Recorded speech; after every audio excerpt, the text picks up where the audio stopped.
Good evening, Facebook land. How is everyone? This is Cheryl Stevens with the Back to Living There's Life After Loss. And this is documenting my journey through grief. And I'm going to take these glasses off, they're shining.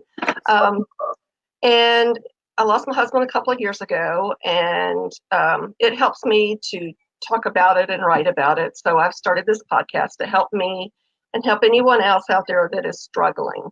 So I've been talking to my friend from Cindy Lou. She's all the way from New Zealand. So Cindy Lou Miller is with Be Bold You, and I'm going to let her tell you about her business and what she does. And she has not lost a spouse, but she has helped a couple of friends through this very hard journey. And I wanted to ask her a few questions and let her talk about that. So Cindy Lou, how are you? I'm great. Yes, I am Cindy Lou with Be Bold You. And we take life's twists and turns and help you turn them into something beautiful so that you can live life out loud and be bold you. Yay. So, yeah, that is what we do. And I also have a podcast, so people can catch me there. Yeah, we'll post the link. Yeah, that'd be great. I was listening to your podcast, and it made me want to come on here and kind of tell the other side, the side where you are the friend and you're helping somebody through it. So thank you so much for having me, Cheryl. I'm really excited to be a guest on your podcast. Well, thank you for coming on. I know this is something everyone goes through at one time or another in their life. And a lot of times what we think we're saying to our friends is really not helpful. And a lot of times we just don't know what to say. And it can be a little tricky gliding through that. So you said you had helped a few friends through this process. Can you tell us a little bit about that and how you got involved a little more deeply with them? Well, the first one was actually somebody that I was the maid of honor for their wedding. And then that was only 7 years before her husband passed of cancer. So she didn't have any family around. I was pretty much her family. So I became the person who she leaned on heavily. And I walked with her through every step of the post-death, well, actually every step before and after the death, and going to the funeral home and talking to the directors and the whole gamut, really. I learned a lot. It's that trip to the funeral home and to the cemetery to get everything set up it's so fast, but it's so hard at the same time. I just remember my kids with me, and we just kind of moved from one place to the next place to the next place, and it's just what I remember is going to the funeral home and going to the cemetery and then the service, and then everybody's just kind of gone. You know, they're still there, but they're not like they were every day and at the house, and that closeness that we saw right after. So I'm really glad you were there for her, because it's very tough going through that. Yes, I've been fortunate to actually be able to put my life on hold for a few times and a few days here and there, and literally go and stay with a couple of the people who have gone through loss. 3 of them now have been husbands, and then 1 was her son that she had lost. And I think that going through divorce actually helped me, because that's another type of loss. Yes. It helped me to understand loss. I also grew up with parents that took us to funerals and involved us with what was happening with our family members and people that were dying. We were never like left at home, or sometimes people think it's too hard for kids, so they don't want to take them. Right. I think there's only been 1 funeral in my life that I couldn't go to because it was too hard. Yeah. I don't remember going to funerals as a child. I was in my probably early 20s, I believe. The first funerals I remember going to are my grandparents. Um, and there may have been more before that, but that's what I remember. My grandmother was when my son was 5 weeks old, and then my grandfather was after my daughter was born. But after that, the older we get, it seems like we we know more and more that's part of life. We know that, but yeah, we don't uh, involve our children to get them. Too young can be too young, but to get them not Well, acclimated. But it yeah, helped. I can maybe put that into words for you. What it okay, did for me was it made me realize that death is actually a part of living. hmm, And I think that most people don't feel that, see that, or understand it. And I right, think I was able to understand that only because it had been such a part of my whole growing up. right. Understand that. Yeah, it is a part. I know my grandkids now. Well, at least my granddaughter, she has gone through loss with pets. She's only 6, but she did lose her grandfather. And she still talks about him, to me at least, because there's pictures and everything around. But she knows that loss, and it's that not coming back, because for a while she asked me, when is Pop Pop coming home? When's he coming back from heaven? So it's Yeah. hard to explain to children, but getting them um, to understand that that's part of life. It's scary. I remember thinking as a kid that, oh my gosh, it's so scary, and there I'm going to be alone, and it doesn't really have to be that way. So, um, bravo to your parents for that. I know it helped you a lot. Um, with the different people and friends that you've helped through this process, were there any, I know it's a strange question, but was there any similarities in their grief and any differences that you noticed? Well, actually, one of the similarities is something that people probably don't think about, but it's one of the reasons I wanted to kind of share with people what to do if they're the friend walking others through it. And one of the similarities was they forget to eat. Mhm. And they Yes. don't even remember that they're supposed to eat. Like there's no thought for food at all. And the Right. first one was where I learned that. And I learned it in a very tough way. So, my first friend who lost her husband, as soon as the funeral was over and she stood up to walk out of the church, she passed out because she hadn't Wow. eaten. And I was like, I didn't know I had to feed her. I didn't know I had to make sure that she at least drank some juice or something, had some kind of sugar levels in her body. I was like, oh, so the rest of them after that, I always made sure I made a meal, and they only had to eat a couple of bites. So you don't have Right. to have a lot of it, but a few bites here or a sip of drink there is so helpful. Right. That was I did. one thing. I did have that because we had neighbors, wonderful neighbors that brought food by, and church friends that brought food by. And my kids uh, was here, so they made sure I ate. But yeah, I didn't want to. I wasn't hungry. I just remember being numb, if that makes sense. Yeah, that's the second thing that I did notice is that they're just kind of going through the motions and they're making decisions without being able to be in a state of mind where they know the decisions that they're even making. Right.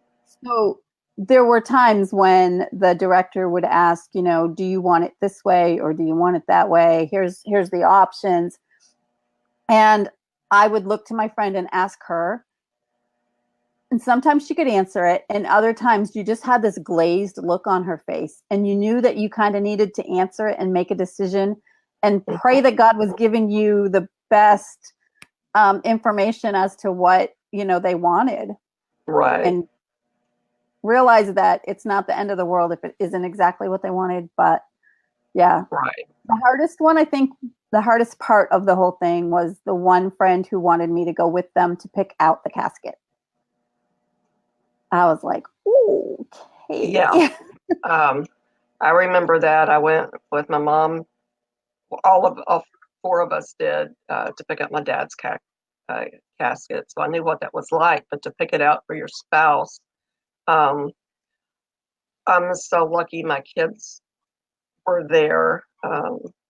I couldn't have done it by myself. I couldn't have done any of it by myself. Um, I was, very blessed to have them very close to me so they could do that.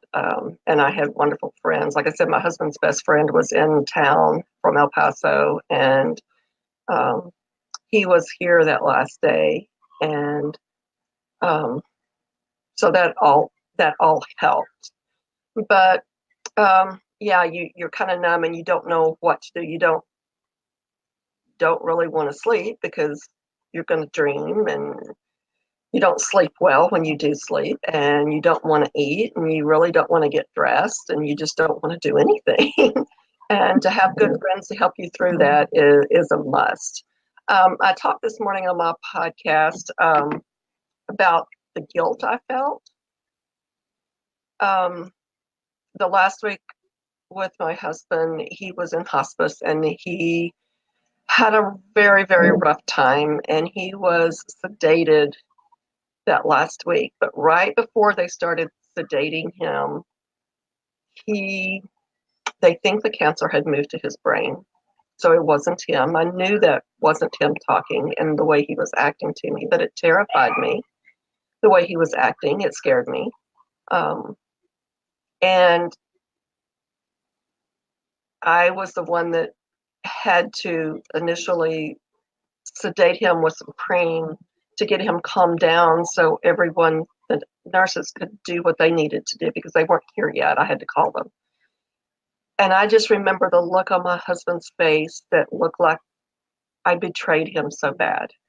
And that's what I've been struggling with. I've prayed to let that go away. I'm getting better at it, but I don't think that look will ever go away. Did any of your friends go through any type of guilt of why not me or anything that you know of? Actually, one of my friends, her husband had cancer, and because of the level of care that he needed, and he was a step parent, so the interactions with the kids got really, really difficult. So the children were actually taken out of the home because it was basically the mom was given the choice of, pick your husband or pick your kids, and your husband's dying. Yeah. And your kids are going to be there tomorrow, and you don't know if he's going to be. And so she actually struggled a lot. She had a lot of guilt feelings. She even tried to kill herself one time, after the kids were taken, because here you are, you're having to choose between them, and how can you? Right.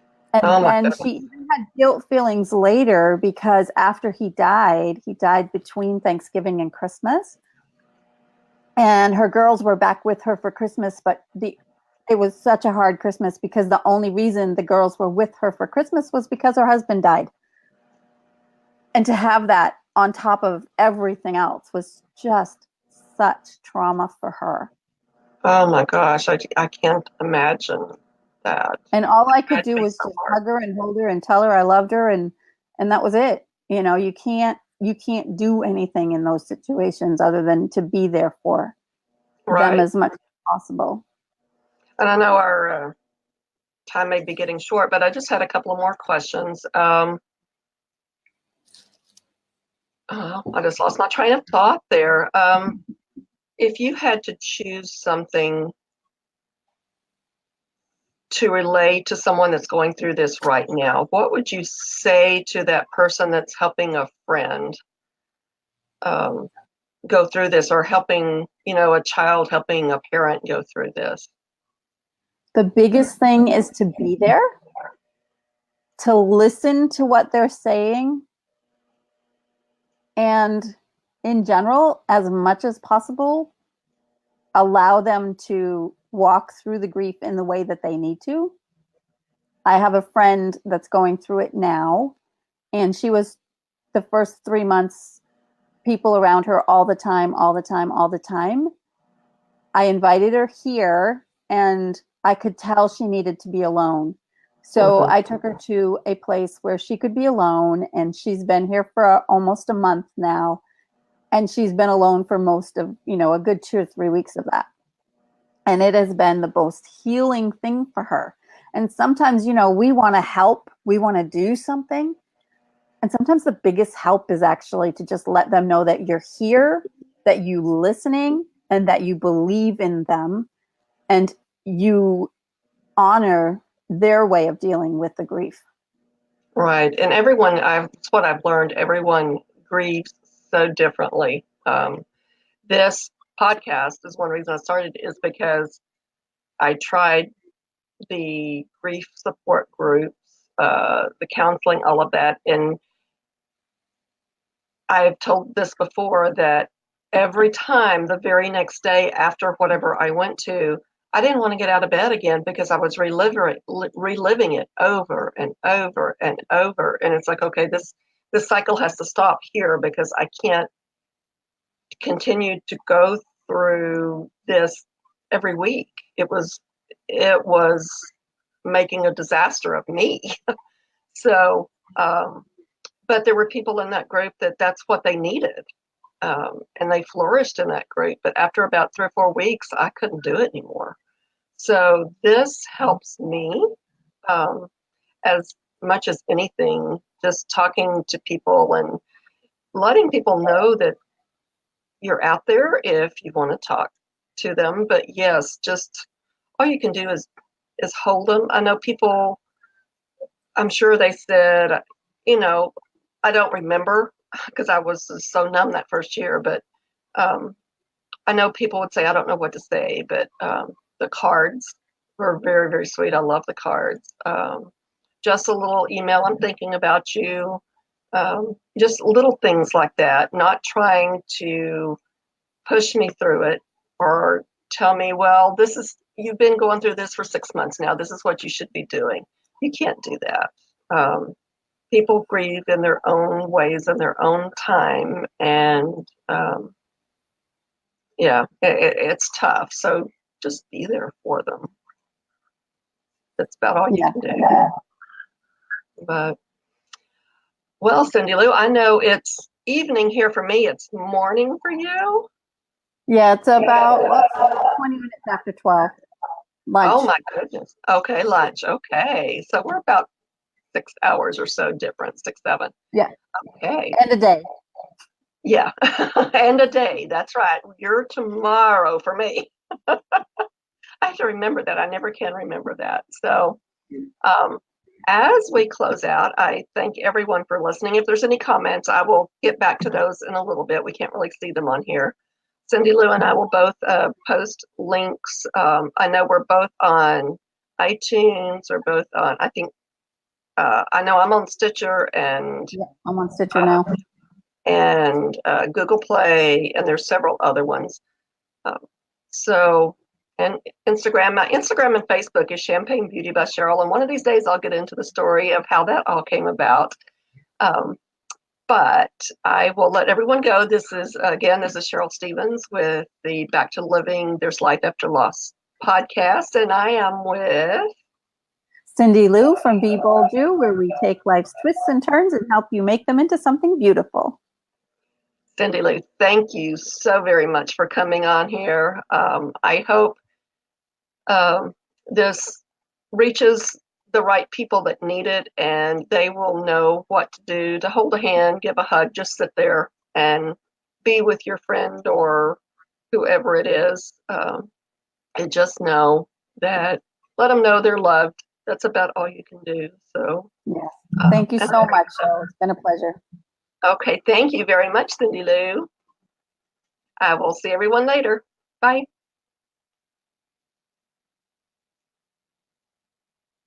We're done.